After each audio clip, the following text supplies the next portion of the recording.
Hello viewers, welcome to my channel Dreamland Academy, Raju sir.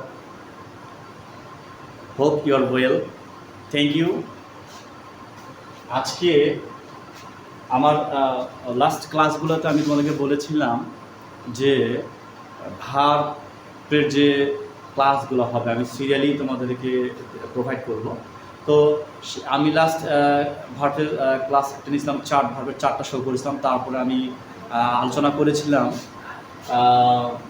ফিনিক verb সম্পর্কে আলোচনা করেছিলাম। আজকে তারিখ ধারাবাহিকতায় আমি আলোচনা করব আজকে প্রিন্সিপাল ভার্ব। ওকে, আমরা প্রিন্সিপাল ভার্ব আলোচনা করব। প্রিন্সিপাল ভার্বটাকে আমরা দুই ভাগে ভাগ করেছি, একটা হচ্ছে ট্রানজিটিভ, একটা হচ্ছে ইনট্রানজিটিভ। আমরা একটু দেখে নিব।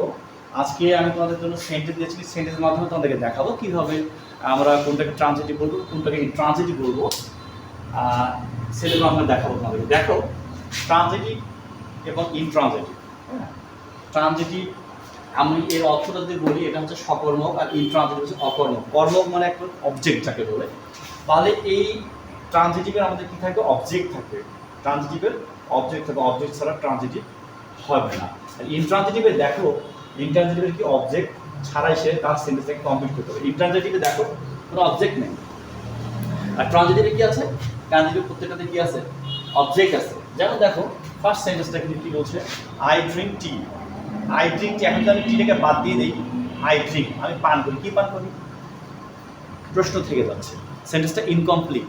তাহলে এই যে যখন আমি টি দিয়ে দিচ্ছি, তখন এই ড্রিঙ্কটা পুরো সেন্টেন্সটাকে সুন্দর করে অর্থ দিতে পারতেছে। Okay, number 2, Isha eat rice.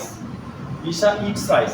আমি যদি রাইস থেকে বাদ দিই, ঈশা ইটস যা খায়, ঈশা কি খায়? ওকে, তাহলে আমাকে কমপ্লিট করতে হলে কি বলতে হচ্ছে? Isha eats rice. Okay, number 3, Ruma plays football.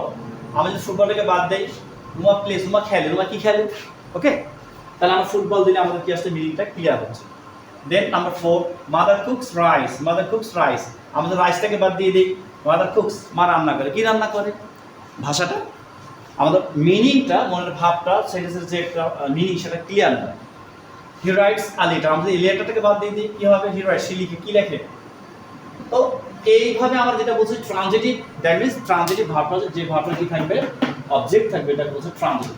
So এখানকার ড্রিঙ্ক, এখানে eats, plays, cooks, writes, this verbs are transitive verb. Okay, ইন্ট্রানজিটিভে দেখো, এখানে বলছে যে দ্য গার্ল সিংস।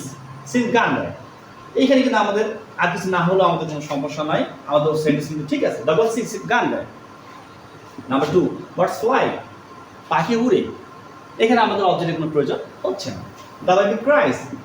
শিশুটি কান্না করে। এখানে আমাদের কিন্তু আর কোনো অবজেক্টের দরকার হচ্ছে না, পুরোপুরি কথাগুলো প্রকাশ করছে। সীমা ড্যান্সেস। সীমা নাচে। সীমা ডান্সে, সীমা নাচে। Okay, number 5, the sun rises. The sun rises, সূর্য উঠে, উদিত হয় বা উঠে। ওকে, তাহলে এই যে এখানে sings, fly, cries, dances, rises, this verbs are transitive. Like that, আমি এখানে অল্প কয়েকটা ভার্ব দিয়ে জাস্ট তোমাদেরকে এক্সাম্পল তোমাদেরকে দেখাই দিলাম। এরকম আরও অনেক অসংখ্য ট্রানজিটিভ ভার্ব আছে, ইনট্রানজিটিভ ভার্ব আছে। ঠিক আছে, আমরা আরও পর্যায়ক্রমে পরবর্তীতে আরও ভালোভাবে আমরা শিখবো ইনশাল্লাহ। ওকে, তাহলে ট্রানজিটিভ এবং ইনট্রানজিটিভ, আমার বিশ্বাস যে মোটামুটি একটা ধারণা চলে আসে ট্রানজিটিভ ভার্বটা কেমন হবে, ইনট্রানজিটিভ ভার্বটা কেমন হবে। ট্রানজিটিভের অবজেক্ট থাকবে, ইনট্রানজিটিভের অবজেক্ট, হ্যাঁ, ট্রানজিটিভের অবজেক্ট থাকবে, ইনট্রানজিটিভের অবজেক্ট থাকবে না। অবজেক্ট ছাড়াই সে তার মনের কথা প্রকাশ করতে পারবে। Okay, thank you. If you like my videos, please like, share, comments and subscribe my channel. Thank you.